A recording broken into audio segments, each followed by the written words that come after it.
বিসমিল্লাহির রহমানির রহিম। আসসালামু আলাইকুম। শুভ সকাল। কেমন আছেন আমার প্রিয় বন্ধুরা? আশা করি আল্লাহর অশেষ রহমতে আপনারা সবাই অনেক অনেক ভালো আছেন। আমিও আল্লাহর অশেষ রহমতে আপনাদের সকলের দোয়ায় আলহামদুলিল্লাহ ভালো আছি। তো কাছে দূরে দেশ বিদেশে যে যেখান থেকে আমার ভিডিওটা দেখতেছেন সবার প্রতি রইল আমার আন্তরিক ভালোবাসা ও শুভকামনা। তো আমার প্রিয় বন্ধুরা, ভিডিওর শুরুতে একটি কথা বলতেছি যে বন্ধুরা এই মুহূর্তে আমার ভিডিওতে যুক্ত আছেন, প্লিজ বন্ধুরা একটা লাইক দিয়ে আমার ভিডিওটা কন্টিনিউ করেন। আপনাদের একটি লাইক আমার এই ভিডিওটা আর 10 জনের কাছে পৌঁছতে সহায়তা করবে। আর যে বন্ধুরা এই মুহূর্তে এই কাজটি করে দিয়েছেন সে বন্ধুদের জানাই অসংখ্য অসংখ্য ধন্যবাদ। আর নতুন বন্ধুদের বলতেছি, প্লিজ বন্ধুরা ভিডিওটা না টেনে সম্পূর্ণ একটু মনোযোগ সহকারে দেখুন সম্পূর্ণভাবে। হয়তো কোথাও একটু অংশ ভালো লেগে যাবে, ভালো লাগলে অবশ্যই সাবস্ক্রাইব করে আমার প্রিয় বন্ধু হয়ে থাকবেন। তো আজকেও সকাল থেকে ভিডিওটা শুরু করেছি, সেটাই আমি আপনাদের সাথে শেয়ার করতেছি। তো দেখতে থাকুন আমি কি কি কাজ করি।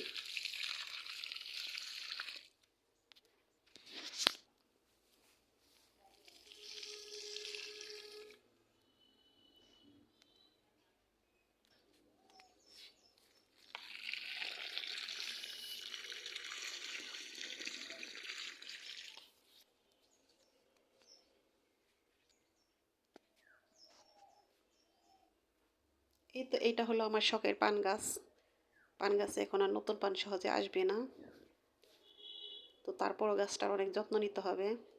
আর এই যে এটা হলো বরবটি গাছ। দেখেন একটা বরবটি গাছ হয়েছে, অনেক সুন্দর বরবটি কিন্তু খাইতেছি। এই যে দেখেন বরবটি গাছের ফুল, এটা হলো বরবটি গাছের ফুল, কালো বরবটি, দেশি আর কি। ফুল এসেছে, এর আগেও ছিঁড়ে খেয়েছি কিছুটা, আবার আসতেছে। অনেক ফুল এসেছে গাছে দেখলাম। আর কিছু ছোট ছোট মরিচের চারা এনে লাগিয়েছি, আবার সেগুলো একটু পানি দিতেছি। তো প্রতিদিন পানি দিই না, দু একদিন পর পর এই গাছে পানি দিতেছি। তো এখন তো শীতকালে সকালবেলায় পানি দিতে বেশি ভালো লাগে না, কিন্তু তারপরে দিতে হবে। আর না দিলেও ভালো লাগে না, মনে হয় যে গাছগুলো না খেয়ে আছে এরকম মনে হয়। তো গাছগুলো সুন্দর রাখতে, সতেজ রাখতে কিন্তু পানিটা দিতেই হবে, প্রতিদিন না দিলেও দু একদিন পর পর দিতে হবে। আর লাউ গাছে তো দেখেন মার্শাল্লাহ আমার লাউ গাছে অনেক লাউ এসেছে। দু রকমের লাউ, একটা হলো লম্বা লম্বা আর একটা হলো একটা গোল।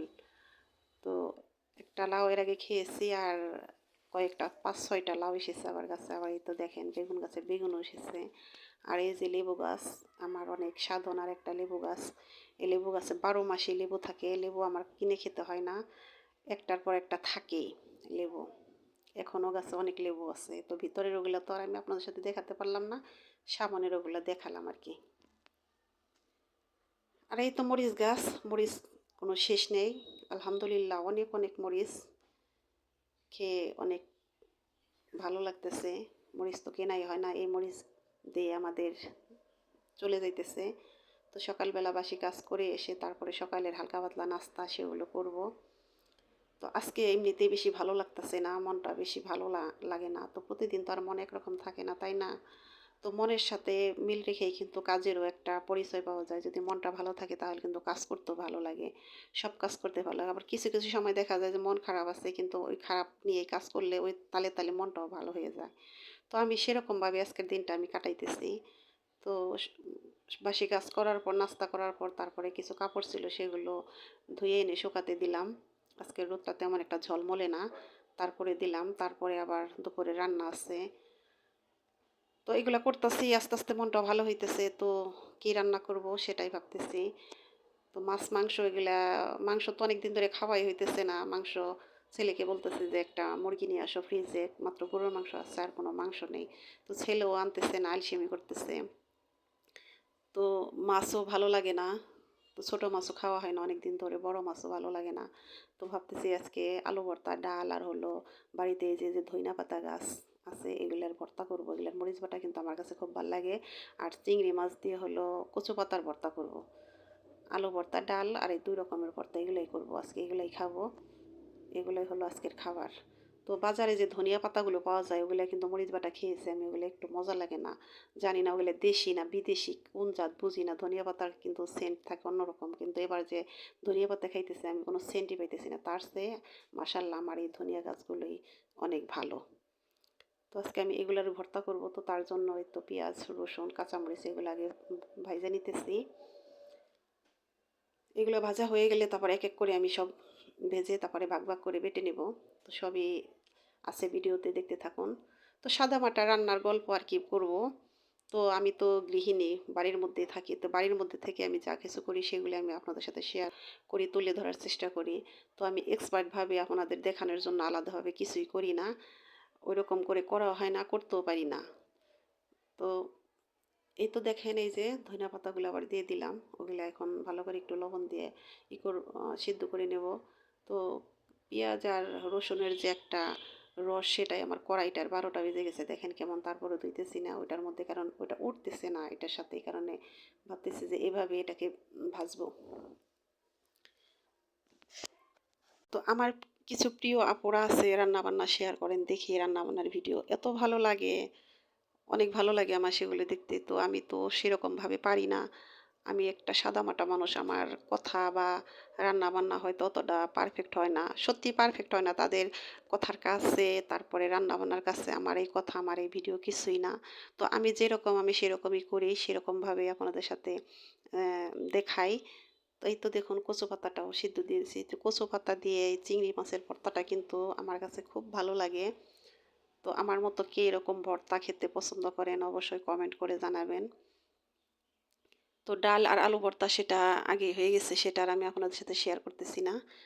তো বন্ধুরা, বাড়িতে যদি কিনা পুরুষ মানুষ না থাকে সেরকমভাবে কিন্তু বাজারঘাট হয় না, সেভাবে খাওয়া দাওয়া হয় না। তো আপনাদের ভাইয়া যদি বাড়িতে থাকতো তাহলে হয়তো রং বেরঙের মাছ, বাজার, তরকারি সবই আসতো। তো এখন কাছে টাকা থাকলেও দেখা যায় যে সেভাবে আর বাজারটা করা হয় না। কজন মানুষ দিয়ে আর কয়দিন করানো যায়। তো আমার ছোটো ছেলে তো অনেক ছোটো, তার মধ্যে ওর পরীক্ষা ছিল এতদিন, ও ওইভাবে বাজার করা এখনও শিখেনি। আর বড় ছেলে তো ঢাকাতেই থাকে, ও তো বাড়িতে আসে না। ও আসলেও তো ওর হাট বাজারের কাছেও যাওয়ার সে সময়টা হয় না। তো হাজবেন্ড বাড়িতে থাকলে এই তো একটা নিশ্চিন্তভাবে থাকা যায়, বাজার ঘাট নিয়ে কোনো টেনশন, চিন্তা ভাবনা করতে হয় না। আর না থাকলে সব দিকেই চিন্তা ভাবনা করতে হয়, চিন্তা ভাবনা করে চলতে হয়। তো এই তো আমার একটা ভর্তা রেডি হয়ে গেছে। তো চাইলে ভর্তাটার মধ্যে এখন একটু সরিষার তেল মেখে খেলেও ভালো লাগবে, কিন্তু আমি আর সরিষার তেলটা দেবো না, আমি এভাবেই খাবো। তো আমার একটা ভর্তা রেডি হয়ে গেলে এখন আমি চিংড়ি মাছের ভর্তাটা ঠিক একইভাবে করে নেব। তো বন্ধুরা, ভিডিওটা দেখতে দেখতে এই মুহূর্তে যারা চলে এসেছেন আমার সাথেই আছেন, তো বন্ধুরা লাইক দিতে যদি ভুলে যান, প্লিজ বন্ধুরা লাইকটা দিয়ে আমার ভিডিওটা কন্টিনিউ করেন। আর নতুন বন্ধুদের বলতেছি, প্লিজ বন্ধুরা আমার ভিডিওটা যদি ভালো লেগে থাকে তাহলে সাবস্ক্রাইব করে আমার প্রিয় বন্ধু হয়ে আমার পাশেই থাকবেন। আপনারা আমাকে সাপোর্ট করবেন, আমিও আপনাদের সাপোর্ট করব।